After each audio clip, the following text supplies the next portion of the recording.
all. Hope you have learned the previous videos and completed the notes. So in this video we are continuing with the next data structure. So the previous data structures that we have learned is stack and list. Now the next data structure that we are going to learn is queue. So what do you mean by queue? See, the name queue is familiar with all of us. It is just we can see queue in front of theaters, in front of any places where there are more than 2 or 3 people standing, even in front of ATMs everywhere. So what is the peculiarity of queue? It is actually first in first out, right? So whoever comes in the first order will be taken out first. So that is a first in first out approach. So queue is a linear list which follows a first in first out, and you can see what queue is. When you say about queue, see, consider you have having 3 numbers here. So the first one we will call it as friend end. Okay, we call it as friend end, and the last one we call it as the rear end. Okay, we call it as the rear end. Okay, so we call it as a rear end. Now what is the operation of addition called in queue? So it is known as the NQ. NQ means we are adding the data at the rear end. We always add the data as the rear end, right? So, and deleting the data always happens from the front end. Deleting the data always happens from the front end. So NQ operation means adding the data at the rear end, and deletion means DQ means deleting the data from the front end.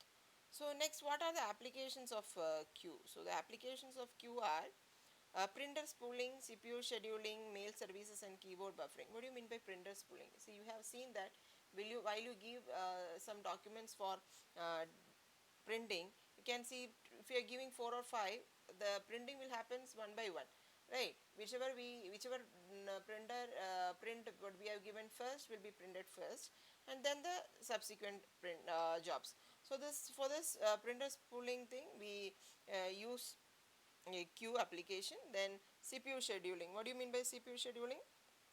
CPU scheduling means, see, there are so many jobs in the system going on. So the CPU has to be assigned to each and every job. So jobs will be in a queue, and the CPU will be assigned to the jobs by the scheduler in first come first serve basis. So that's there also a queue is maintained. Next is a mail service, means the emails that we are sending, emails that we are getting, all of them follow a queue manner. When there are more than one, they come in a first come first serve approach. Next comes to the keyboard buffering. What do you mean by keyboard buffering? Keyboard buffering is you are typing some values, and it will be kept in a buffer in first come first serve order. So that's about the queue. And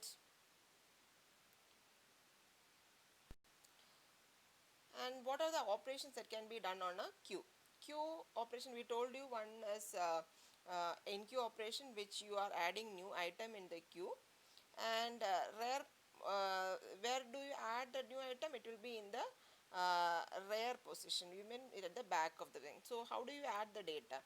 You would add the data using the append function. You use the append function. And what is the DQ? DQ option means deleting the data. And how do you delete it? Using pop function. You pop from the 0th position. Where is the 0th position? It is at the front of the queue. So you pop the value from the 0th position. And what do you mean by peeking? Peeking is actually taking the first value from the queue. You are taking a first value from the queue, or a value from the front position. So peek function is there, NQ function is there, DQ function is there. Okay. So next one is how to code the queue implementation. So similar to what we have learned for uh, stack, we have an isempty function. Isempty function is for checking whether the length of the queue is 0, which means that we're checking whether the length is 0, the queue is 0 or not, length of the queue is 0 or not, whether it is empty or not. If it is empty, it has to return true, otherwise it will return false. And next is the enqueue function, which adds the item that is being passed to the queue, and if the length is equal to 1, which means that it contains only one value in the queue, what happens, you have to set the front and rear value as 0. That means the front position has to be set as 0. For example, say I have one person here, one person here, and one person here. Normally front becomes this one, and rear becomes this one. Okay, so what happens when there is only one person?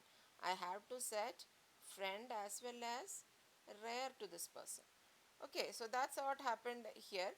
Otherwise, rear has to be set as the length of queue minus 1. How does it happen? Length of a queue, while see this, there are 3 people in this queue, so length of queue is 3. What should be the last position, rear position? It should be 2, right? How? 0, 1 and 2. What is the length? 3.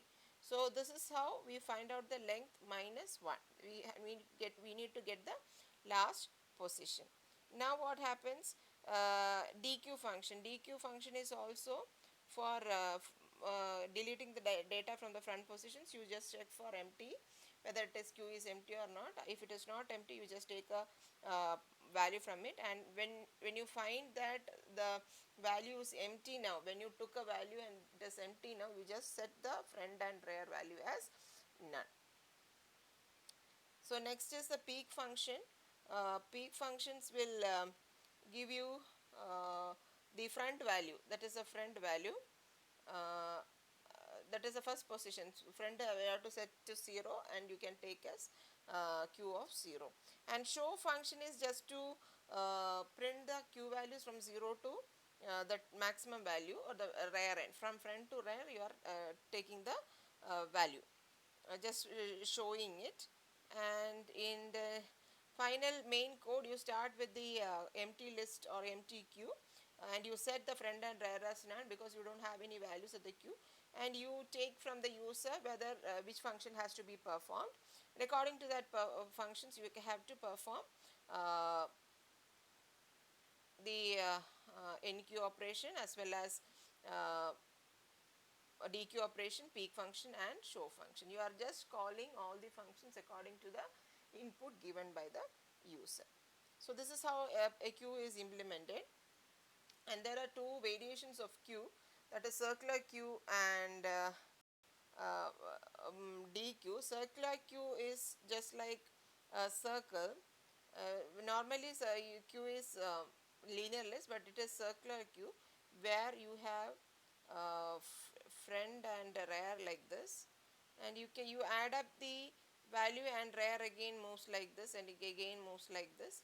So these are mostly used in for some programming languages, for the ease of some programming languages. And there is another queue known as DQ, or doubly ended queue. So this is it is the peculiarity of this queue is that you can add the data at both end, but add the data at only one end, but you can go from front or the back. So just like you are in a theater queue, and you can go add, or you can stand only at the back, but you can go from either front or back. So that is doubly ended queue. That's also another variation of queue, but you concentrate on just the normal queue implementation and all.